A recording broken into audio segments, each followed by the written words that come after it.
Guys, welcome back to another episode of Triple Cross Podcast, Baseball Edition. We are back at it again with my friends Casey and Warren, and we are going a little international flavor today.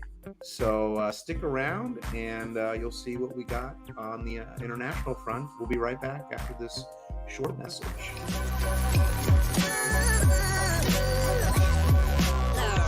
The following is a presentation of the Belly Up Sports Media Network.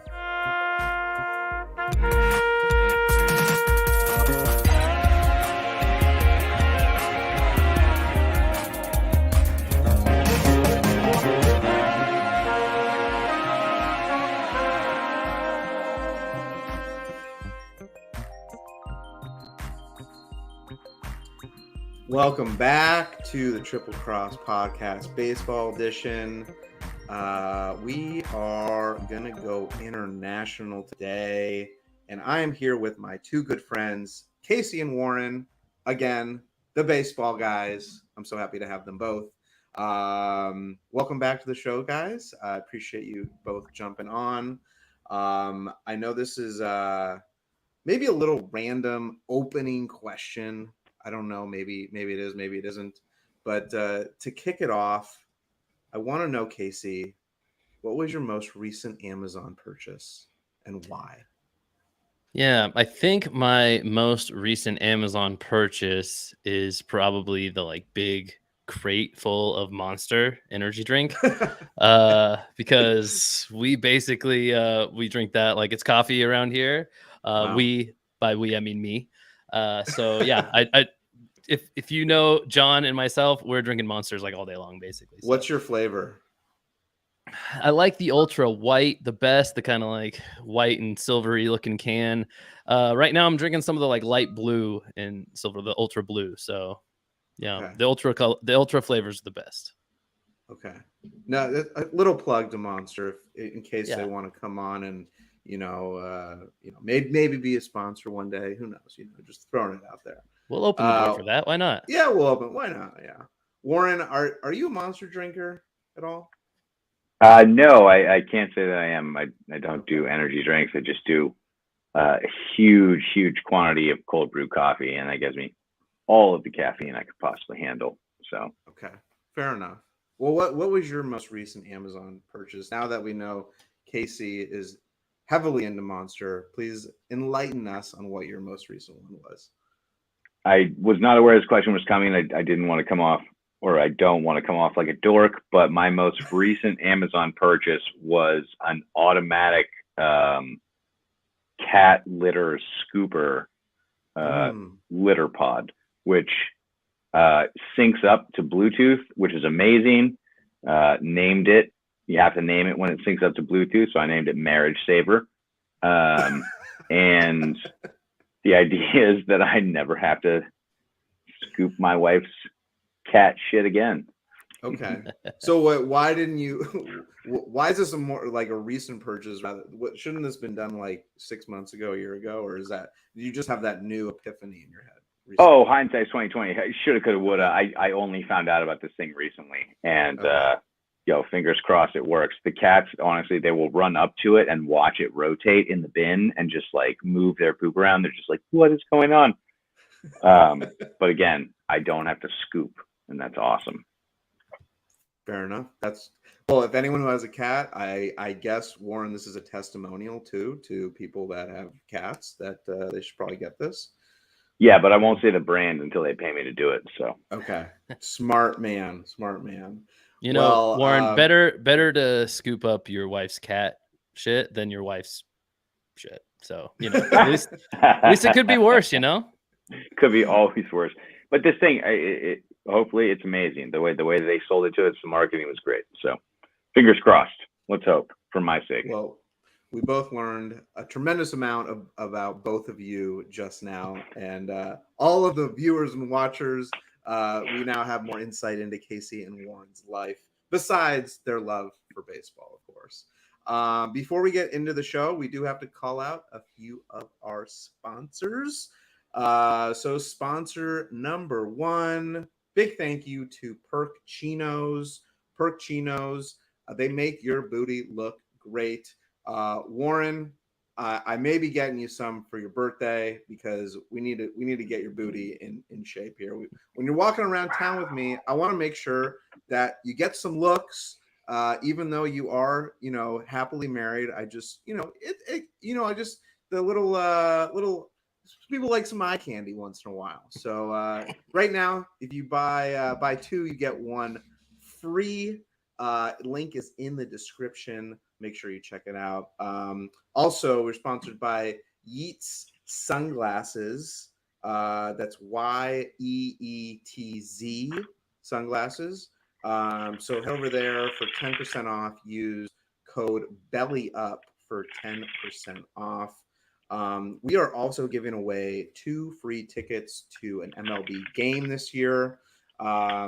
The link is in the description, so click on that link, fill out all the information. You're going to be entered in to win 2 free tickets to an MLB game this year. Today, we are giving away a $25 gift card for every 25 likes we get on our YouTube video. So make sure you like the video, subscribe, and then we will be doing for sure a giveaway. Even if we don't hit 25 likes, we're going to be doing a giveaway on PlayBack. So the link is in the description to go to playback.tv. So yes, that is all you need to know. Did the sponsors, we did the intros, and now we can finally get into the show. I am going to intro this a little bit as a fantasy recap, if you will. I know Warren is into the fantasy. We're all into fantasy right now, and we are seeing some new blood in the fantasy world that's kind of taking shape. Warren, I'll kick it over to you. Talk to me about what you're seeing in the fantasy world. Go ahead, please. Yeah, absolutely. The last few years, we've had a very similar cast of characters in the first round drafted. You're looking at your Mookie Betts, your Mike Trout. This year, however, we might be seeing the beginning of a sea change in terms of who's producing stats. At the top of the leaderboard, we have Acuna, followed by Arozarena, Wander Franco, Bo Bichette, Vlad Jr. shortly behind him. All of these guys are incredibly young. And I kind of wonder if we're seeing a little bit of the changing of the guards here. It's an interesting time to be a baseball fan, especially right now with the Rays and everything that they're doing. But it's kind of topsy-turvy out there. I know I personally drafted Mike Trout this year and wish I had gone for a different option that is topping the leaderboard right now. Yeah, it's a good point you bring up. I mean, is it ever, like, in the fantasy landscape, I'm trying to think of who's been, like, consistent year after year that you could always count on recently, at least. Like, back in the day, if you had Ken Griffey Jr., you're fine, right? Like, you're going to produce year in, year out. But now there is a little bit of a change. It's a good take. These new guys that are up right now, they are really, I mean, taking storm. And Outman, let's talk about Outman on the Dodgers, right? Possible NL Rookie of the Year. You got NL Player of the Month last month. I know you're hating on that, Warren, but don't forget about Outman. I mean, come on. Casey, do you have any of those guys on your fantasy team by chance? New young guys in particular on my squad. Let's see. I mean, I probably have a few who could qualify, but I think right now it's early enough in the season still, mixed with, so many rule changes that I think we've all realized that there's not just direct results that have impacted the league from the rule changes. There's like ripple effects. You know what I mean? The pitch clock, the bigger bases, it's changing the game just as we know it. So I think with a little bit of like a true passing of the guard kind of happening anyway, just with like a certain generation aging to the advanced age of players, let's say, with new talent coming up, with new rules, new things like that, it's just enough of a shakeup in baseball to where I don't think this is too much of a surprise to see some new guys kind of break out. It's not like they're the guys we weren't really expecting to anyway, but I think it makes sense that they're super adaptable right now because they maybe haven't even kind of gotten used to what the old MLB game was. And the guys who were so used to that are maybe the ones who are struggling a little bit more right now. Yeah, totally. I'm actually just checking my team to see, besides Outman, who I have. I have Bo Bichette. Let's go. Well, there you go. Yeah, I mean, there you go. Yeah, I mean, how do you not know who's on your team? Well, you know what, Warren? This isn't 1998 when I was like 13 years old and checking 5 times a day. I do have I have Yoshida, so I guess he would count for sure as like one of those young guys. I don't know if he started out very hot to the season. I don't know if he's kept on that same pace exactly, but I think he's definitely well within this like new baseball, like the good rookies, you know. Right.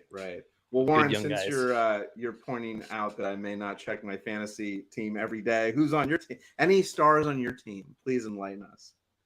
Are you talking about the Triple Cross League or generally? Because I do have some players that I'm particularly not proud necessarily, but that I bet on and that have worked out so far this year for me. Cedric Mullins.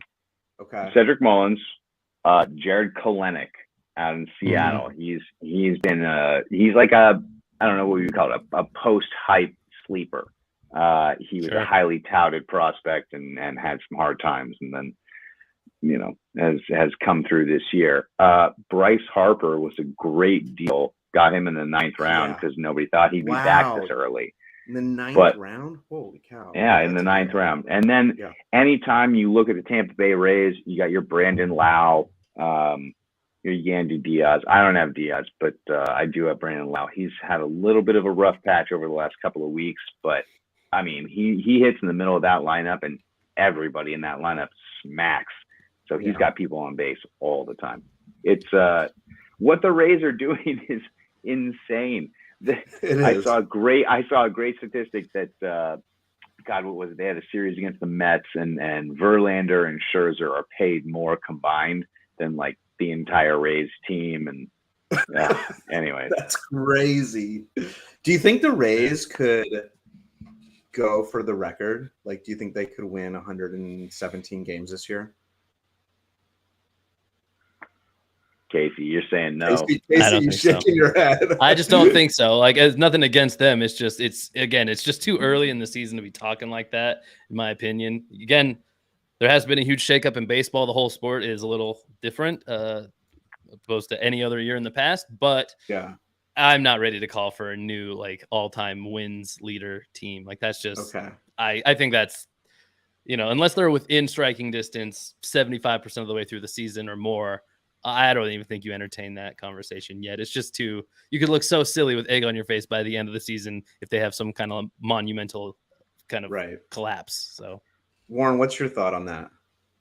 So here's how it could happen and what's working in their favor. The way that the schedule has changed and shifted out so that they play an equal number of other teams and they're not stuck in the AL East.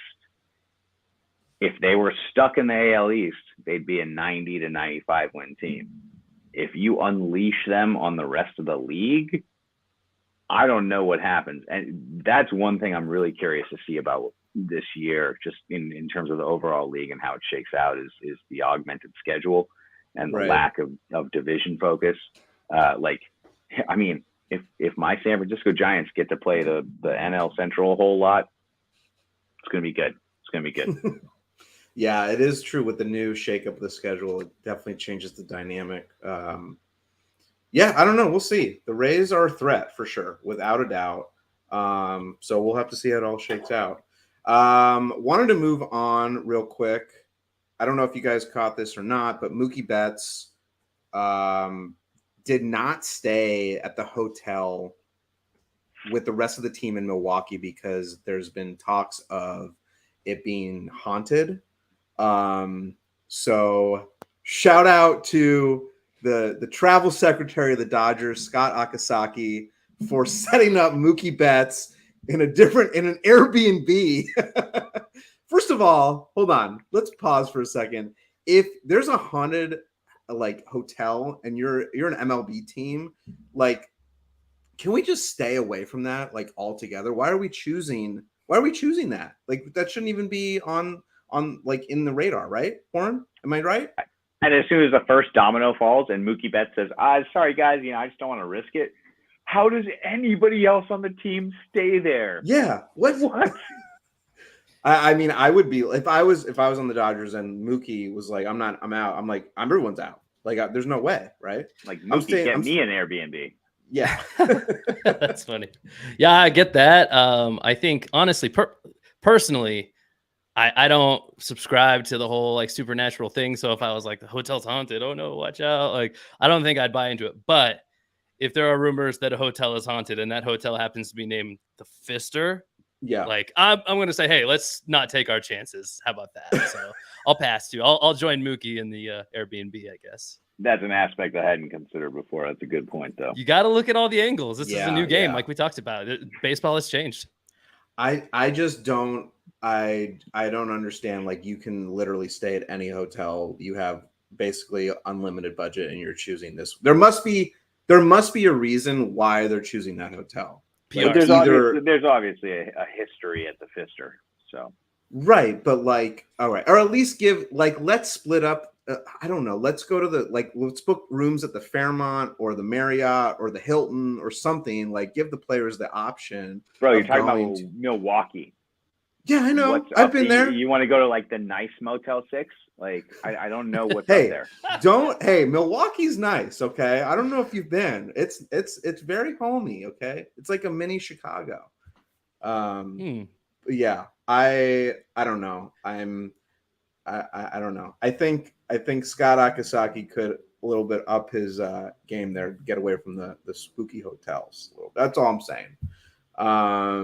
Do you guys have any like superstitions? Are you like, I know, Casey, you said that you're not into that realm. Warren, are you superstitious, or like, do you have ghost thoughts like in weird areas or places?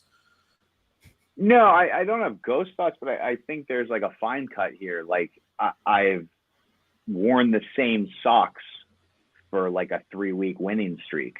Like, okay. And that got real grody, but we were winning. So like, what are you going to do? Right. Some things you just have to do for the sake of not changing what you're doing, and it's working. So you can call that superstitious if you want, but that's my perspective. That's what I'd subscribe to too. It's like nothing like supernatural, but superstitious. I mean, I can get aboard that too. Usually it's still going to be a little bit more game oriented stuff. Like I've brought up before when I was a kid playing ball, I would do like the Nomar, like toe tap thing. Just like once, if you do that and then something cool happens one time, you're never not doing it again. So same thing with like glove pats, like creeping in the infield, if you're like, I do 3, maybe 4 glove pats, like you're doing the same amount. If a good thing happens. Everything like that. Practice swings, like before I'll get superstitious like that, but nothing outside of like the field of play, I don't think. And not to get like super, macro with it, but that's why baseball is reflective of life. We all have little things that we just turn to that are comforting, that, take us through day to day. There's no rhyme or reason for it, but we do it, and we call it superstition or other things. And baseball is just a microcosm of that. 3 glove taps, 4 glove taps, whatever it is. That's beautiful. Well, Warren, I'm glad I wasn't with you during that 3-week span where you wore the same socks. That's all I have to say, because that would have been a little ugly. Was that recently, or was that like a while ago? Just out of curiosity. Porque no los dos. Okay. Definitely. I had a rally I needed recently, so I did like a couple of weeks of no sock change, and like was kicked out of bed by my wife. That was not cool. But what I was thinking about was in college, and you were around. I think I hit you in the face with one of the orange socks that I had been just like, wow. Okay. Big cloud of dust. That would explain a lot of stuff. What's going on right now in my with my allergies? Then I guess it still is with me. All right, moving on. Kenley Jansen hit 400 saves. and he's throwing 99 miles an hour, right? So let's just pause on this for a second. That's impressive, right? That is like getting up there. That's number 7 on the all-time list of all-time saves. Want to know your thoughts on, like, where does he fit in the all-time closer list? Where is he low? Even though he's the 7th all-time, like how is he ranked? Warren, what are your thoughts on Kenley? I want to lead with I hope that he found a mechanical fix that gave him an extra 5 to 7 miles an hour that he never had even at his prime. I hope that's what it is. I trust his pitching staff, pitching coach staff. As far as an all-time save, I mean, he's 7th on the list. What do you want him to say? Is he better than anybody ahead of him? I don't really think so. John Franco is a longevity case, but that has some value to it as well, and that's part of what Kenley Jansen's draw is longevity. You can't put him above Lee Smith, Hoffman, Rivera. Right. Even Frankie Rodriguez was more dominant at his peak. So I don't know. I think he's appropriately where he's at. Like, longevity is a thing with closers, and if you can do it, it's really, really, really impressive. So respect to him as much as I hate to give respect to a former Dodger. So does he fit above? Because I'm looking right now. Eric Gagne only has 187 saves, which is mind-boggling to me. It's weak. Yeah, that is like, because in 1 year he had 82. But he wasn't a closer for like a good amount, wasn't he a starter for a little while and then kind of a relief guy? Mm-hmm. So yeah, Gagne came up through the league and had this superlative moment where he discovered something that made him 50 pounds heavier and threw 10 miles an hour harder. Similar to other heroes of mine, if you want to see something excellent, go watch the Gagne Barry Bonds at bat. Oh my God, that was just power on power. So you're saying Gagne was on the Roger Clemens training regimen? Yeah, definitely. Oh, yeah. But I think we're also talking about like peaks versus how do you compare like a peak dominant season with somebody like Mariano Rivera that had years that weren't super impressive, but did it for almost 20 years. It's difficult. Kenley Jansen, I think, has slumped along for a few years. And if he has this revival, then good for him. I think he's tapering off, probably. I mean, age is going to catch up with everybody, but it looks like the pace he's at, he is under contract for another year at least. Looks like he's bound to move up a couple spots unless he loses that role, which I imagine he might even go off to another team and get that role or something. So I think he's bound to move up a couple more spots over these guys kind of at 420, 424, stuff like that, which is pretty huge. On our classic players draft, my relief pitcher I drafted was Billy Wagner, and that's the guy right above him right now, who he'll likely pass as long as he doesn't get hurt. So I think that's a huge accomplishment to sneak up maybe potentially into the top 5 all time in saves, going above a guy like Billy Wagner. That's pretty huge in my mind. That goes whoa, he's like the real deal. Right. Can't touch Rivera, can't touch Hoffman, like you said already. But there is something to be said about how long you can hold on to a role like that. Closers can get eaten up and spit out really quickly in the MLB. So great career. Yeah. I mean, I definitely was not expecting him to be on that list. He just kind of crept up on there. But regardless, I mean, yeah. Impressive, very impressive. And speaking of impressive, Ohtani's just passing the Babe in incremental steps, right? He passed the Babe for the most strikeouts for a two-way player. That's crazy.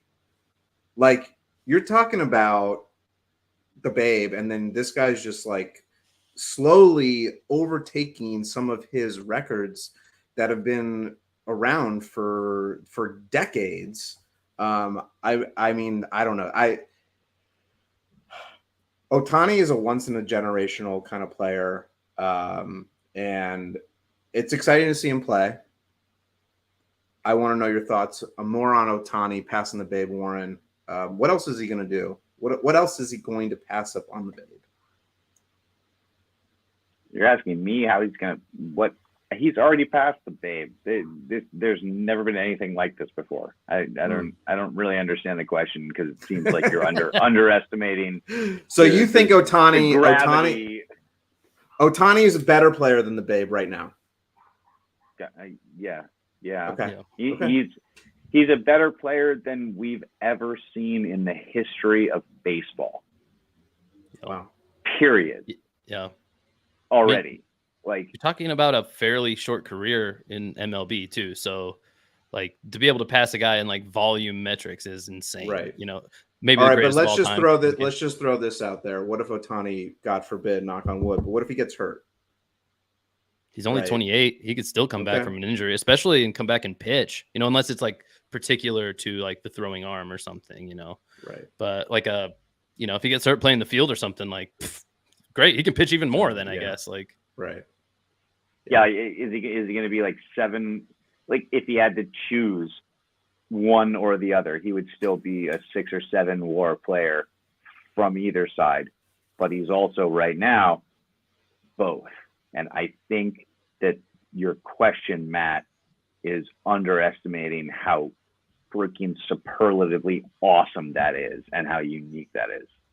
Do you think he could be? Well, I think the Babe is the GOAT, right now. So, I mean, you may think Barry Bonds is the GOAT. Okay, I don't know who you think the GOAT is, but do you think Ohtani could be the GOAT? Or is he the GOAT already? No, he is already. Okay. Period. He's the greatest show to ever play the game. Okay. We've never seen anything like this, ever. In baseball. All right, well then we'll just continue to watch him take over records that the Babe have set, and we'll just be in awe. And also, I read a little bit on ESPN that he could get $600 million for his contract, which would be pretty. It'd be a lot of taxes he'd have to pay on that, so like that would kind of suck. But I guess he'd be okay with that. Yeah, you'd totally not take it because of the taxes. But to have though.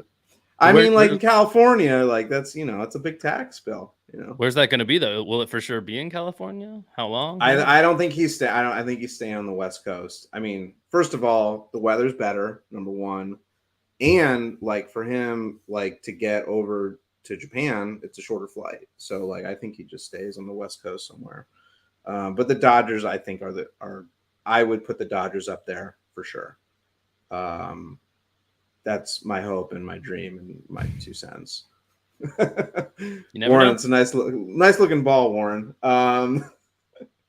And speaking of, I hope he goes to the Angels just to spite you, just to stay there. Like he's not staying at the Angels. It's just not realistic. I think if the Angels were a good contending team, there would be a shot, but I just don't think that's a reality. Wait, but I'm not wrong.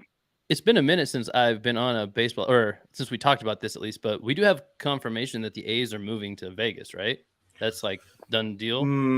Contraire, my frere. Is that not happening now? It's not confirmed, but they bought a piece of land in Vegas, but it's not. Warren, you probably know more than I do right now. Give us a scoop. Maybe, I don't know, but I mean, fill in any gaps that I missed. But they made a commitment to purchase a piece of land in Vegas, and never presented to the Nevada Council that required it an actual plan for the development of this area. And so the politicians were like, "Hey, we don't have anything."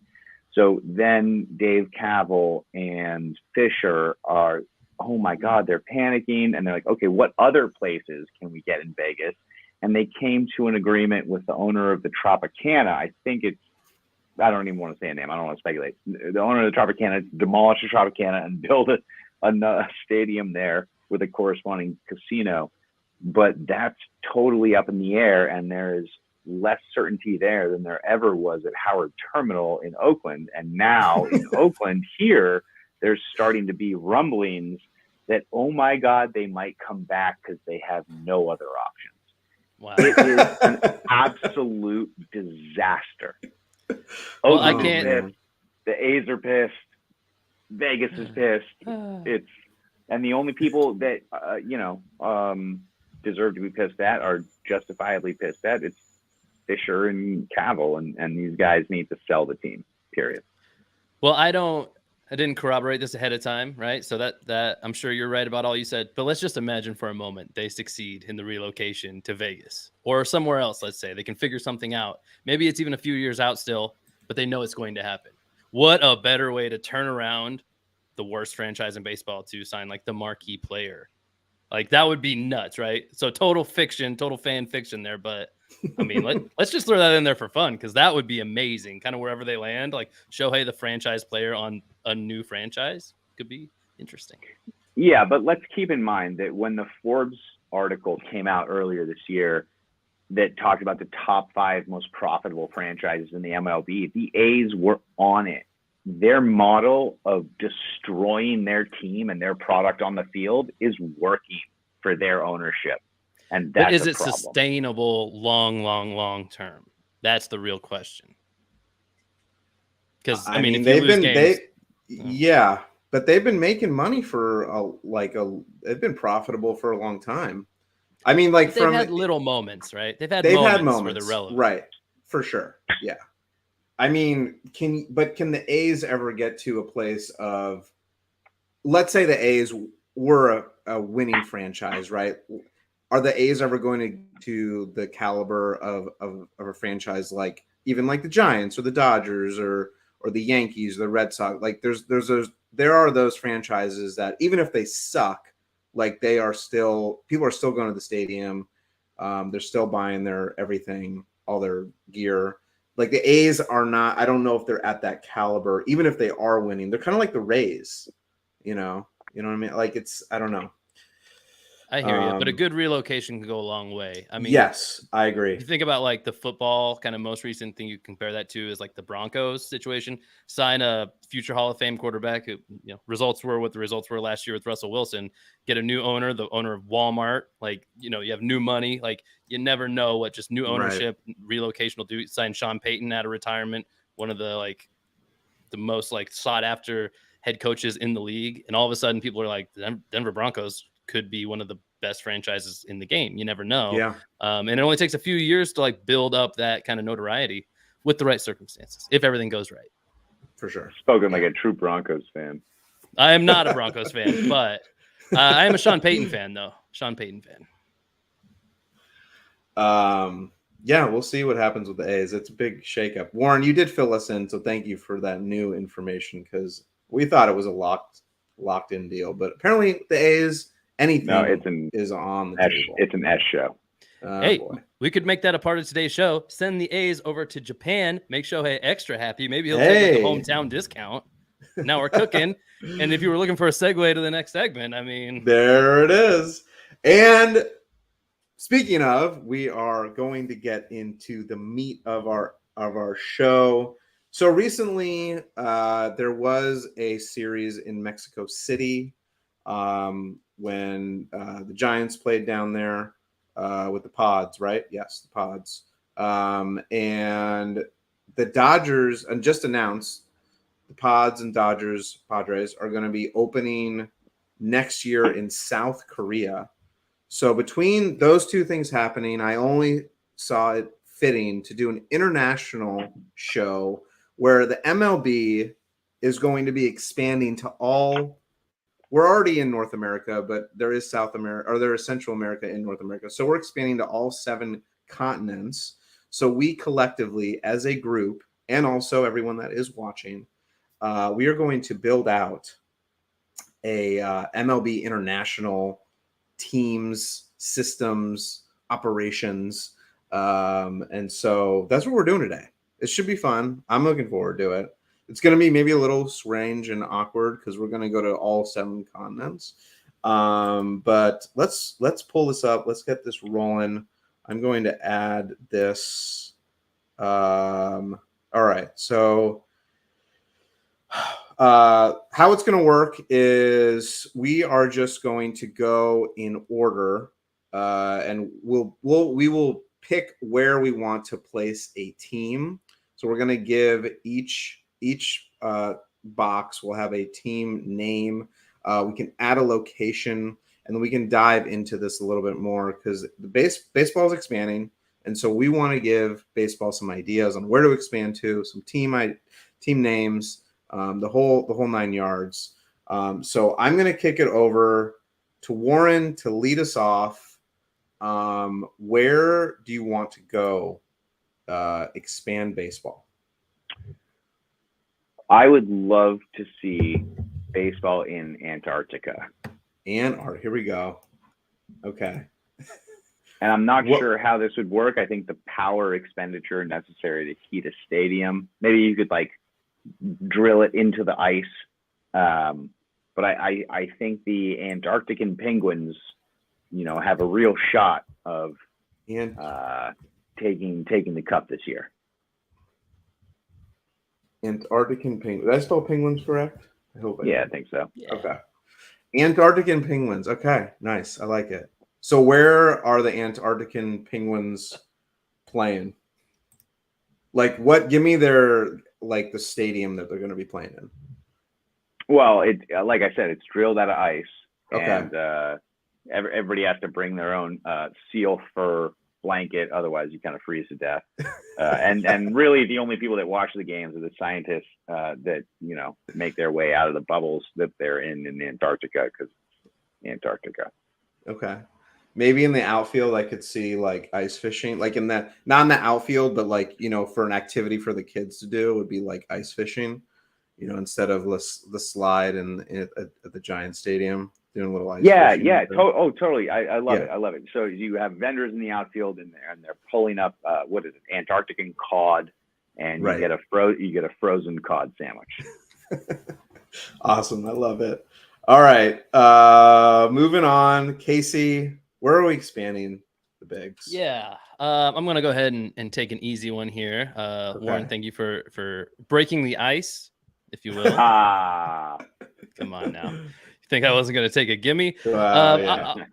I'm going to switch up a little bit from your lead and go to somewhere a little bit more feasible, maybe. Let's go to Europe, Matt. Okay.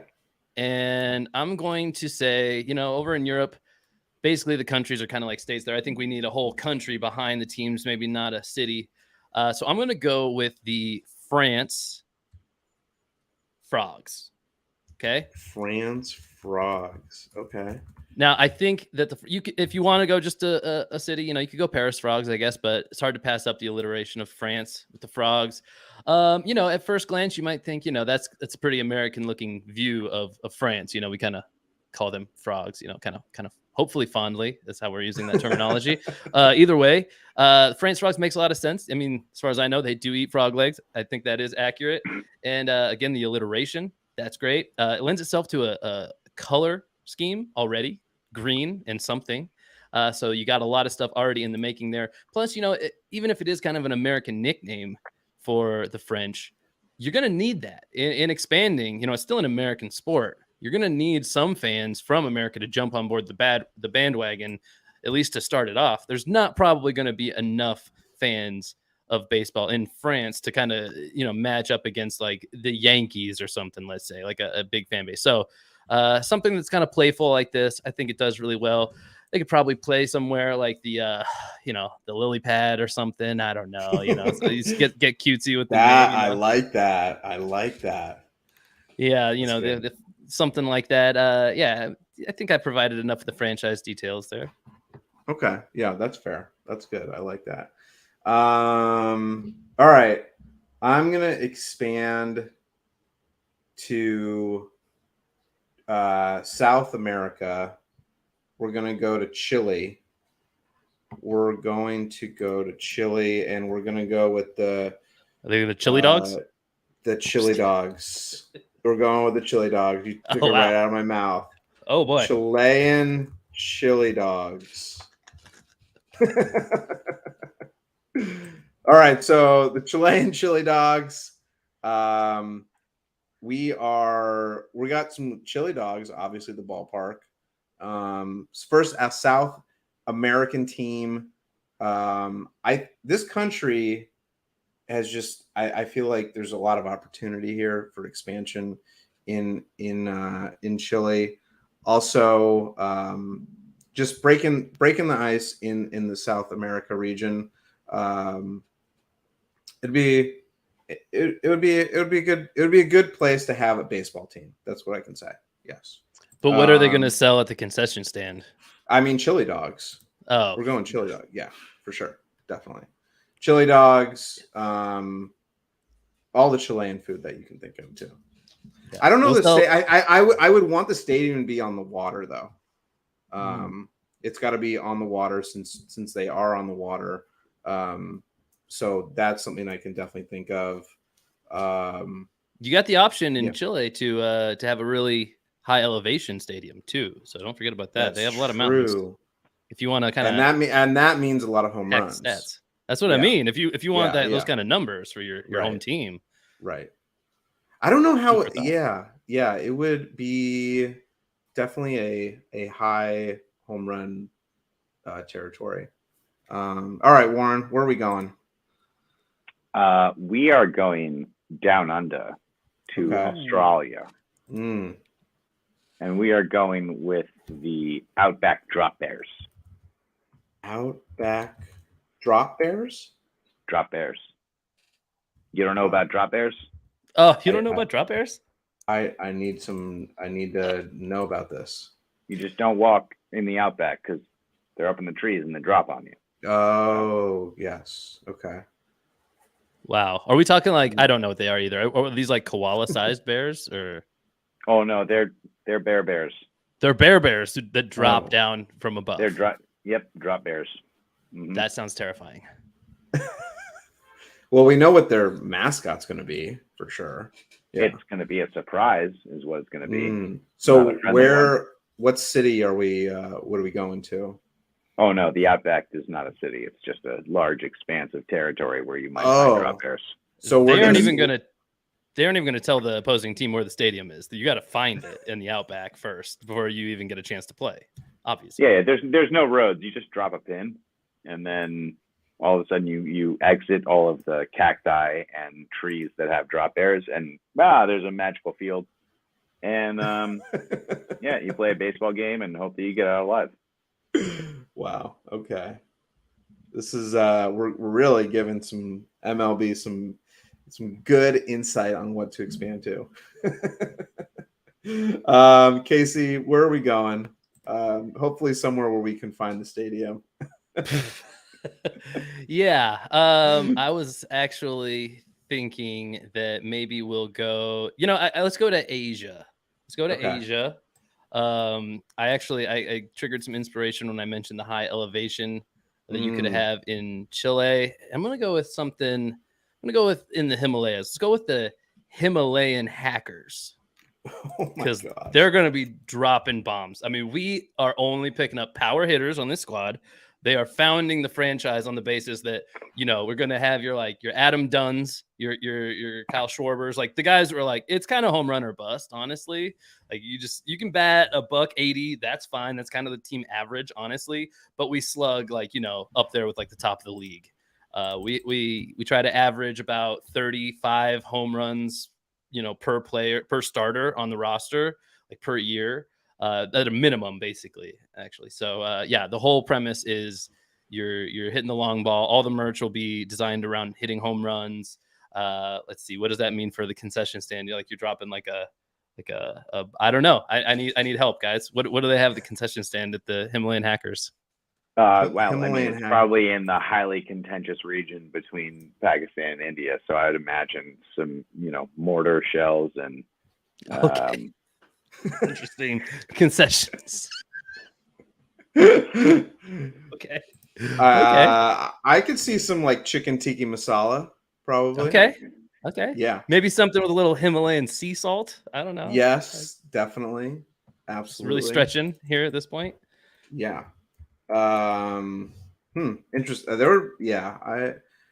We got some places to go for some home run derbies. That's all I can say.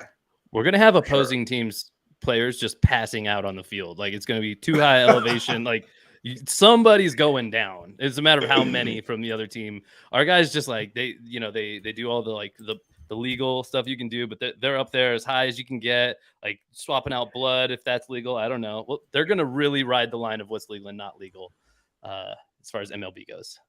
That sounds like the most intense home field advantage I have ever heard of. Thank you. That is. If you're not going to design a new franchise around having serious home field advantage, I don't know what we're doing. So right. All right. So I'm going to go to North America. Now this is in North America, Costa Rica. It's Central America, but it's still in the northern part. So I'm going to go. So I was there for a little while, so I know about Costa Rica. So I'm going to go the Costa Rican plantains. Okay. Plantains, I don't know if everyone knows about what plantains are, but they come from the banana family. Fantastic. If you ever go to Costa Rica, you got to get plantains. It's kind of like the Savannah bananas, right? You guys know about the Savannah bananas? Oh, yeah. definitely. Okay. Yeah. I'm kind of going off of that, but with a little Costa Rica flavor. Obviously, the mascot is I know your plantain. rival team, and whenever you're done, I'm prepared to present it to you. Oh, okay. Well, who's my rival team? I'm going to South America. Okay. The rival team for Matt's Costa Rican plantains is the South American water current inheritor of the runoff of your sunscreen. So Okay. let's say South American sunscreeners. Sunscreeners. Okay. Sunscreeners. Interesting. And what's their SPF at? Well, it's diluted by the Pacific Ocean. Okay. Or sorry, by the by the Pacific Ocean. And so I think on average it's like 0.5. But I mean, dude, I've seen you work. You over apply, so it might go as far up as like a 1.5 SPF after migrating all the way from Costa Rica down to South America. Maybe around Chile. There could be another rivalry down in with the Chilean chili dog. Mm-hmm. Yeah, I like that. I like that expansion, sunscreeners. I definitely would be the main mascot, like the sponsor of them for sure. Oh my God! I yes. would just be promoting sunscreen everywhere. Yeah, that's I like that. Thank you, Warren, for incorporating me into that expansion.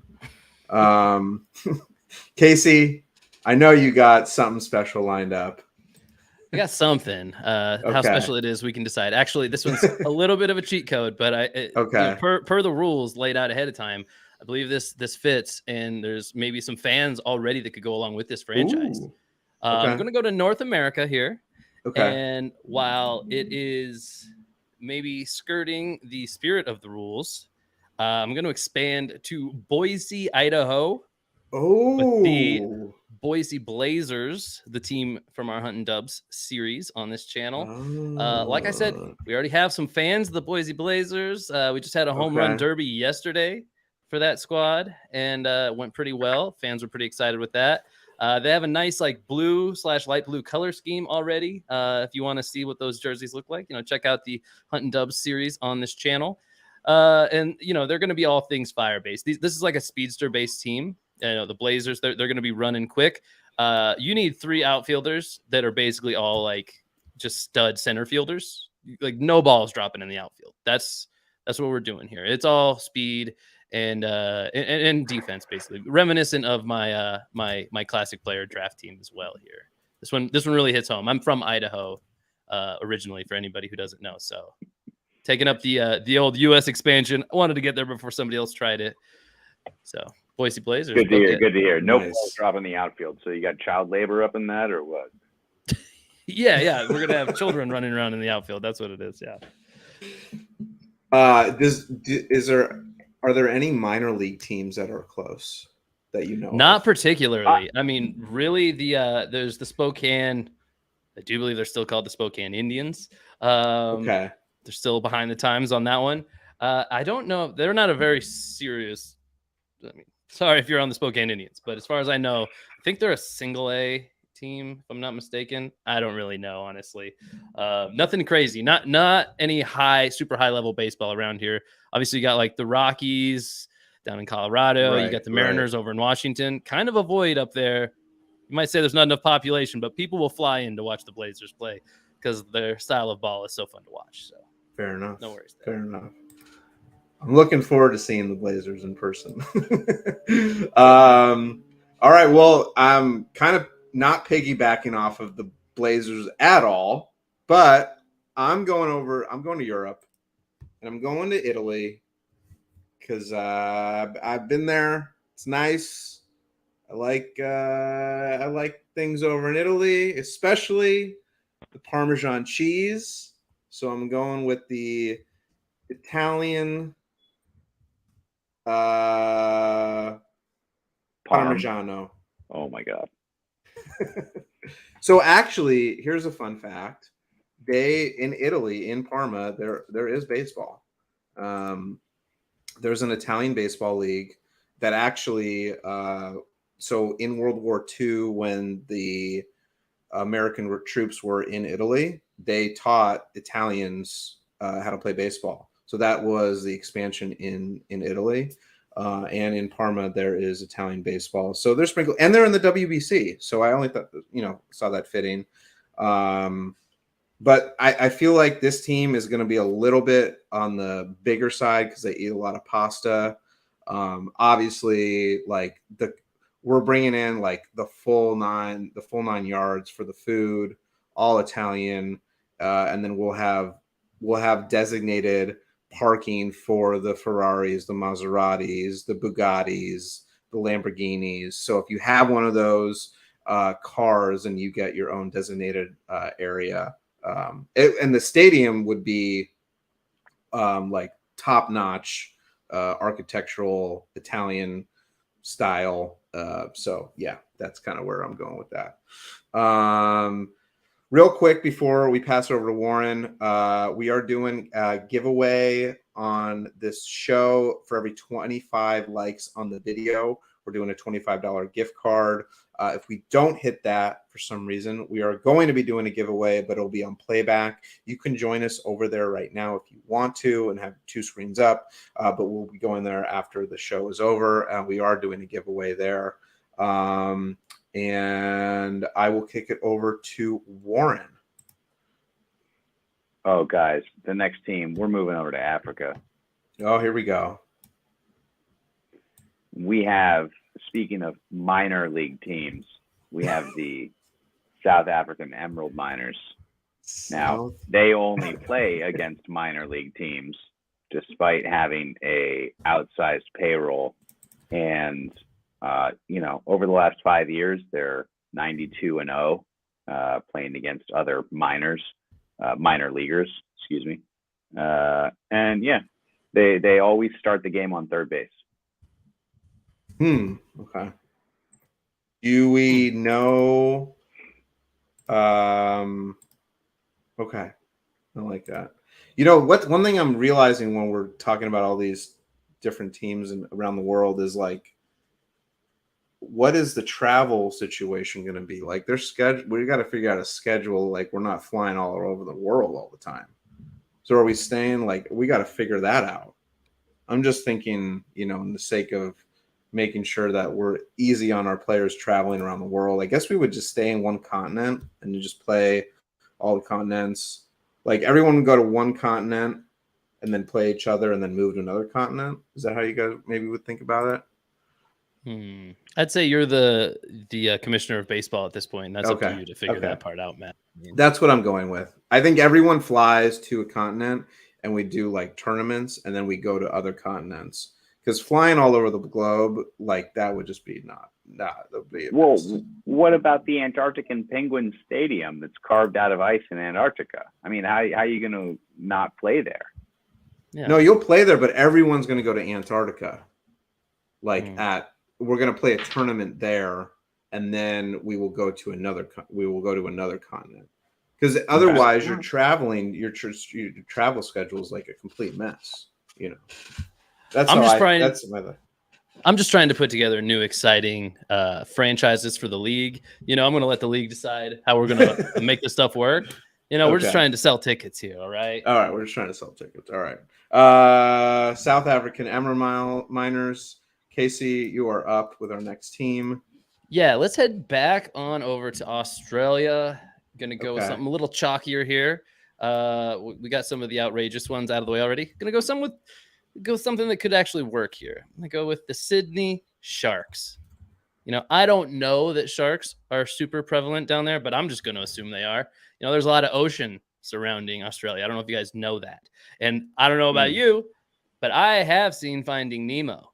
And I'm going to assume that all the stuff that was accurate. And I'm pretty sure they had some sharks swimming around Sydney, Wallaby Way, Dory, all those guys. They were talking about it all. We saw sharks around there. The good sharks, bad sharks, I don't know. They're going to have like a mean shark logo or a silly shark logo. I don't know. But we're obviously going to sell like fried like sticks of shark. Like we're just going to fillet sharks, fry them, and put them on a stick, I think. And that's going to be, I keep bringing it to the concession stand. Maybe I'm hungry. I haven't had dinner yet. Maybe that's why I keep going to the concession spin. But that's what we're going to do. We're going to go with the Sydney Sharks. And yeah, we're going to sell fried shark at the concession stand. So. Beautiful. Love it. All right. I think this is testing my geography a little bit. But well, let me think about this for a second. Yes. Japan is in Asia, correct? Absolutely. Okay. 1,000,000%. Bet my life on that one. All right. I'm just making sure. All right. So we're going to Japan. And what else do they have in Japan but the sushi? So we're going with the Japanese sushis.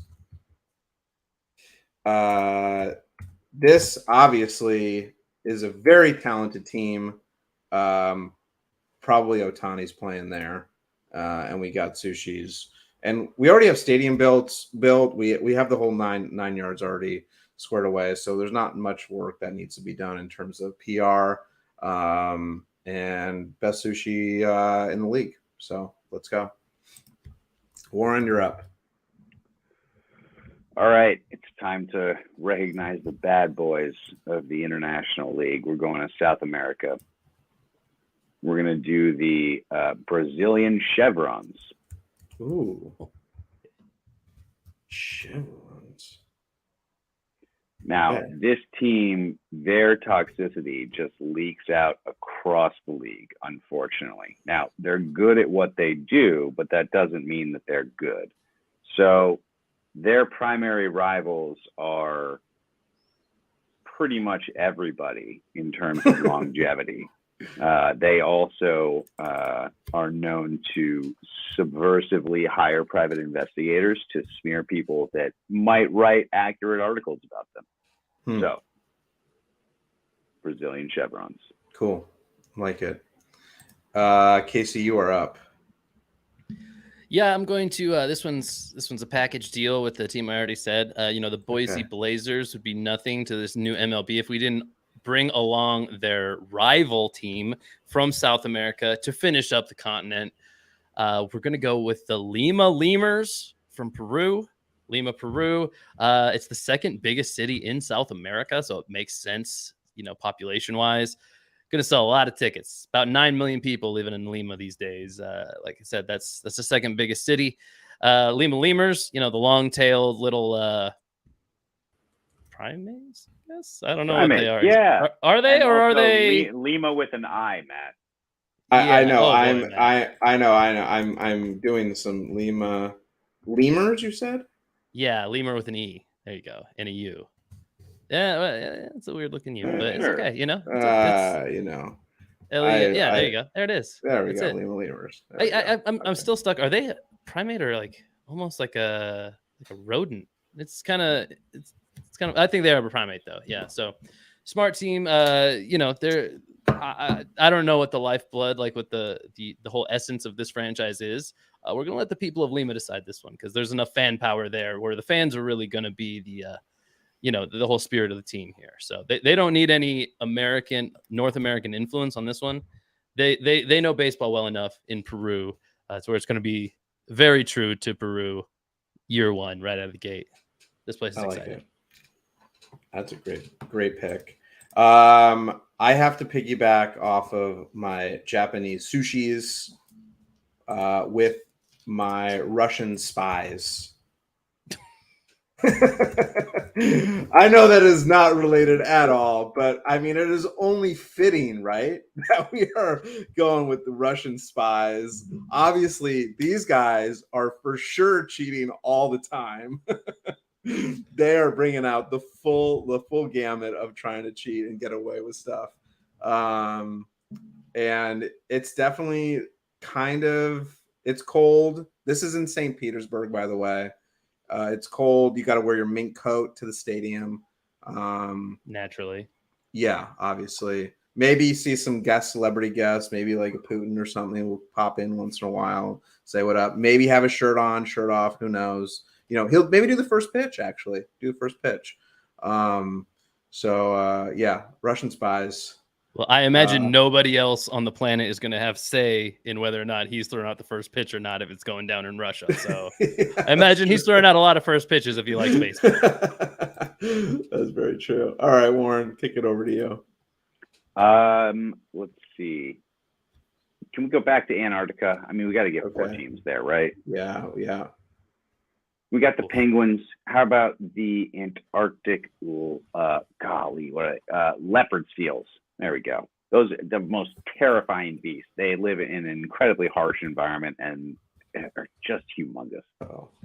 And they eat the penguins, so there's natural rivalry there. Their home stadium is actually carved out of ice and is underwater. So when the Penguins come in, the leopard seals just demolish them. They have a great home field advantage. It's really terrifying to watch. Sorry, natural guys, rivals. We're going to mute Matt for a second there. He can't hear us, so he's just kind of talking over everything. So, Matt, you can unmute yourself when you... Can you guys hear me? That there. I can hear you. Can you hear me? That's really weird. All right, we're going to mute Matt again. Yeah, it sounds like some natural rivals to me, Warren. Those Penguins are not going to be happy, especially after they found out they're the first expansion team in Antarctica. Now that you're introducing like their natural predators, that's not very nice. Matt, do we have you back now? Can you hear me? We can hear you. Okay. Well, I'm going with no AirPods, but I'm back. Sorry, Warren. Right. What was Antarctic? What was that? Leopard seals. Leopard. I think that's what they are. They're terrifying. Go down a YouTube rabbit hole about those creatures. Oh my goodness. Is it me or Casey? Who's up? I think back to you, Matt. Oh my gosh. Okay, I gotta do. Let's do the. Oh dang it! You already picked that. Oh no, I gotta. I'm trying to think of. Let's do the. I know. I'm having a moment. The African. And why am I blanking on this? The African swallow. What is the average? When you go on an African when you're on the car and you're driving through, I'm totally having a blank right now. Like not a cruise, but like on a a road trip. Drive? But a drive, but it's like through the jungle. Safari, yes. Okay. African safaris. All right. Safaris. All right. The spelling might be a little suspect on this document we're working on, but I'm not telling you I'm a safari. Let's see. Well, we're gonna keep it. African safaris. So obviously this is in like the safari. We got all different types of creatures going on here. The Emerald Miners have been riding your safaris for ages. Yeah, exactly. Warren, I think it is up to you. I think it's me actually. I think He's back. Yeah. So let's kick it. Let's see. Where do we need one? Do we still need one in? Yeah, we only have 2 in North America. I'll grab one there. One more here in North America. We won't cheat and go US again here.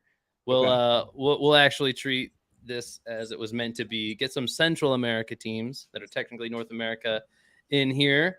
I know Mexico City is huge. One of the nearest big cities to Mexico City has a really cool name, and I thought it'd be just as good as anything to build a franchise off of. Let's go to Guadalajara, little west Mexico City. Let's go with some more alliteration because why not? This is going to be one of those silly teams like the Detroit Tigers. Guess what, guys? Hate to break it to you. There's no Tigers in Detroit. We're going to go with the Guadalajara Gorillas because if you're going to pick an animal to be your mascot, you might as well go as intimidating as possible, a la the Tigers. So, yeah, they also did the Lions too. They double dipped. It's super weird to me, honestly. Like, even something like the Bears. I'm like, there's probably been Bears in Chicago at some point. So, like, you know what I mean? Right. So I think it's weird when a city double dips, but as far as I know, Guadalajara doesn't have any silly sports teams yet. So let's add one. Let's go Guadalajara Gorillas. And I mean, obviously they're going to play in the jungle. Like, that's the name of the stadium. I like it. All right. Warren, you are up, sir. I'm going to finish off North America right here. Okay. We got the Oakland Ghosties. Oh, okay. My squad. Here we go. We where do you play? I don't know if I can say this, but we play at College Alameda. We got we got a bunch of loud ass guys, and we have a good time out there. And I mean, I'm pretty sure Gorillas would beat us up, but we blaze and we eat plantains. So maybe second in the division. Okay, fair enough. So I have to, let's see. I know I'm thinking at this moment because we're going kind of fast. A dangerous pastime, I know. I have to go with. I'm going North Korea, by the way, because we already got Russia, so we got North Korea. Okay. North Korean barbecue. There we go. So if you've had barbecue, Korean barbecue, you know it's bomb. So we're just in North Korea barbecues. We'll go North Korean barbecues. So where you're Matt, hacking up Russian spies and eating them as sushi. Right. Exactly. I think Matt's hungry too, honestly. Yeah. So wait, Matt, so does that mean when you drive past a Korean barbecue place, Mm-hmm. your mind immediately goes like, clearly we got that from North Korea. For sure, 100%. Yeah. Right. I mean, that checks out. Right. Yeah. 100%. All right. I think we switched the order up at one point, but I think I'm due here. Let's go to definitely the hardest one here in Antarctica. Also, hate to do it to you. Missing a C in Antarctica. It's not a big deal, but I'd be remiss not to bring it up. Getting far too many spelling errors for my OCD. But actually, I searched Google for some cool places in Antarctica, and there's a place called Paradise Bay that looks like a vacation spot that you'd never know is in Antarctica. It was given its name by some whalers back in like 19 something or other, a long time ago, 1920, who were working in the vicinity. So I'm gonna, they're gonna be the namesake here. It's gonna be the Paradise Bay Whalers in Antarctica. It's a very tourism-driven town. So while you're in for your vacation, come see a game. That's it. Maybe we give away free game tickets with like every hotel room booked, because I imagine you need some incentive to go down to Antarctica on vacation. For sure. I like it. Paradise Bay Whalers. Okay. That's am I up now? Spelling right there. Yeah. Well, yeah. There's no spell check in the sheet, so I grew up on spell check. What can I say? I know. Oh, I know. I need to change this. Paradise. There we go. There you go. All right, I'm up. Let's stay with Australia. I'm gonna go with the Australian wild boar. Australian wild boar. Oh man, you are hungry. Yeah. Wow. You don't see them often, but they are around and you don't want to mess with them. And obviously we got some boar at the stadium, so I'll leave it at that. So some pulled pork sandwiches or something like that. For sure. Yeah. Warren, you are up, sir. All right. We are going to go to the wide open spaces in Africa. We are going to go with the Saharan Wanderers. Oh my goodness, you are really testing my spelling here. Saharan Wanderers. Wanderers, like you wander in the middle of the desert, like John Wick. Come on. Okay. Like Moses. Right. Or like Moses. Matt, you've heard about Moses, right? I've heard a few things about him. Okay, I'm probably going to butcher this spelling, so... Almost definitely. Okay. Wow. Oh my God. Jeez, both words too. That is just dog ass. Wow, man. That was. This is what you got when you deal with someone who struggles with spelling. Yeah, but like your people wandered through the desert for 7 years and you can't Right. spell wandering. Well, I put it in Google, and this is what came out. Wanderers. That's Ed Sheeran's Wonders. I don't know if this is helpful. Wanderers. I'm just gonna leave it like that. He'll get there. Wow. Anyways, maybe he won't get there. my team here doesn't have a stadium. We make our stadium wherever we are. We have 60-foot, 6-inch measurements, 90-foot measurements. We just make a field. You hit it over the sand dune. Maybe it's a home run. Maybe if you're slow, I throw you out. Matt. Got it. Got you, Matt. I got you, Matt. We fixed it. No, we're good now. Thank you. I mean, I didn't look it up, but I feel more confident that I'm closer if I'm wrong on anything there. We'll run with that one. Yeah. All right. Next up, we in the inclusion-based world we live in now, we're expanding this MLB by so many teams, and we haven't even gotten into like the representation types of talks. People don't only need to be represented geographically; they need to be represented by like ways of life, all types of different things. I'm gonna give the LGBTQ team their first like official MLB team. Okay. I think they'll embrace this. I guess I could have tried to go with maybe we should still try to do that. Let's go with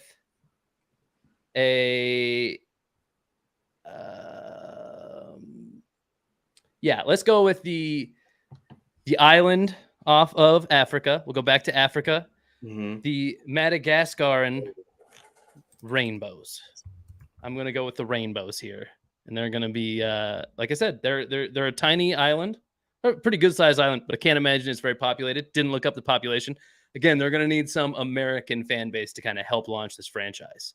And why not get one of the, most popular, plenty of celebrities could endorse this, would definitely back up the opportunity to endorse this new franchise, the Madagascaran Rainbows. And they're going to be the most astonishing, like, new team in Africa. They're really going to set the pace here.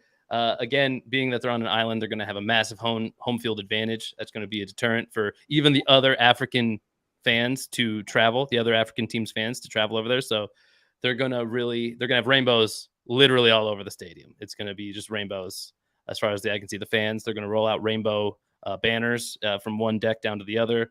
Just, you can't go overboard with this franchise. I like it. Very in with the times right now. I like it. Thank you. I mean, with so many teams we're adding, how did we not think of this earlier? Yeah. All right. Why I landed on Madagascar? I don't know, but I did. I think it's clever. I am going to round out Antarctica, and I'm going to finish it off with the icebergs. So the Antarctican icebergs. Obviously, we're probably playing on a Titanic, type of stadium. I don't know why that's doing the small font. Let me see here. Just type this out. Antarctica. Yeah, keep going. Yeah. Oh no, I messed it up. No. That's Antarctican icebergs.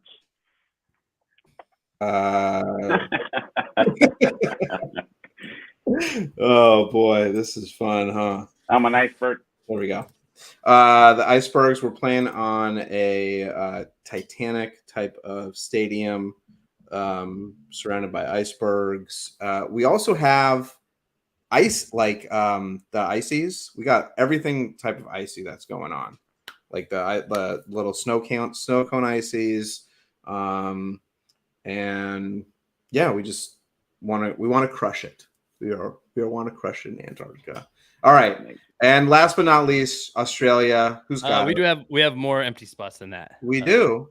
We do. Oh my goodness. Okay. I can fill up one of those Europe ones. I got a Europe one in my back pocket. Okay. But whoever's next is. Oh, shoot it now? Yeah, let's go. Yeah. All right. It finally struck me, and this one feels really right. You know, we got France represented, Italy, the Italians. That's all kind of Southern Europe right now, or at least Southwestern Europe. I'm not going to tread over into East Europe here. A little bit going on there in case you didn't know right now. So we're going to head up into Scandinavia, up where it's nice and safe. Lots of nice people up there, booming population. They need a team up there as well. What better area than Sweden? And the franchise is going to be called the Swedish Fish. Nice. Sponsored obviously by the candy. And again, color scheme for red. Not the band Fish. I mean, they provide all the walkout music for the players. Okay. So yeah. Okay, cool. I like it. Warren, you got Australia or Europe? Those are our only two spots. Well, I'm going to go with Europe's perennial, I guess, whipping post, you'd call it, the French white flags. So France has two teams. Oh, yes. Ooh. So you said the French white flags? Yes, that's right. The French white flags. They are known to crumple like a cheap house of cards. Okay. Unfortunately, they have a long history and somehow are still hanging on. But nevertheless, push them and they'll give up. All right.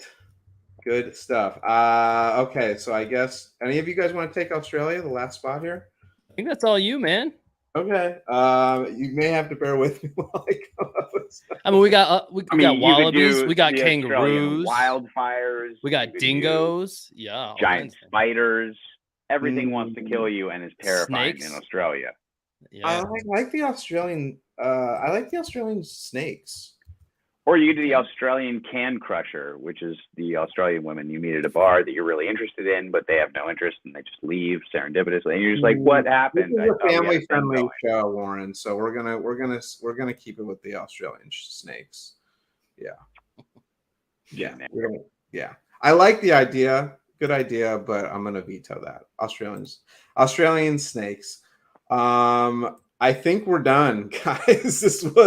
Let me tell you, this was a stretch for all of us. I hope that MLB takes some of our ideas, at least maybe, considers it as they expand around the globe to other countries. But this was fun. This was different. And yeah, we'll see what happens with MLB expanding to other countries. It's exciting. And there may very well be teams in other countries besides Canada in the near future. So let's see. We are going to Casey. Do we have how many likes are we looking at on the video right now? Let's see here. It looks like it's going to be a $10 gift card today. Okay. So we are going to be doing a giveaway on PlayBack. So if you are not on PlayBack right now, we're going to give you a little bit of time to head over to PlayBack. The link is in the description, and we are going to do a $10 giveaway to MLB Shop. Guys, thanks for coming on. I know this was a stretch for all of us, but I did feel it was appropriate. Just because MLB is expanding to other countries. And in all seriousness, I'll give some time to head over there. What, like, serious talk, what country do you think would be the most, like, realistic country that MLB could expand to? Well, does Canada count? There's no Canadian teams left in the league, right? No. There's the Blue Jays. Oh yeah, duh. There's the Blue Jays. Yeah, I was thinking the Expos were gone, so there's nothing left. Yeah. Then I'd go like probably I don't know. I'll say UK just to leave other answers out there, even though I don't know if that's the right one. Okay. We didn't even have a UK team. Yeah. See, there we go. Maybe France. Let's go. I'll put my official France because we put 2 of them in there. Okay. Bound to take one of those good ideas.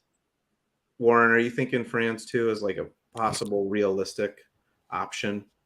I mean, the AL They East gave us the Statue of Liberty. Jeez. right. Yeah. They love baseball. AL East needs a bad team, so maybe the White Flags would fit in well. No, I think Mexico, man. I think Mexico, yeah. That's a logical place to go. I like the idea of expanding games like the NFL is doing, playing in South Korea and playing in England. But it's different when you have 162 game season and it takes 2 days to get there. So right. That's a weird scheduling trip. Yeah, well, if planes could speed up a little bit, then we could solve that problem. That's a whole nother podcast, man. They totally can. We'll have Elon. Yeah. We'll have Elon as a guest for that episode. Oh. Talk about how planes can increase speed.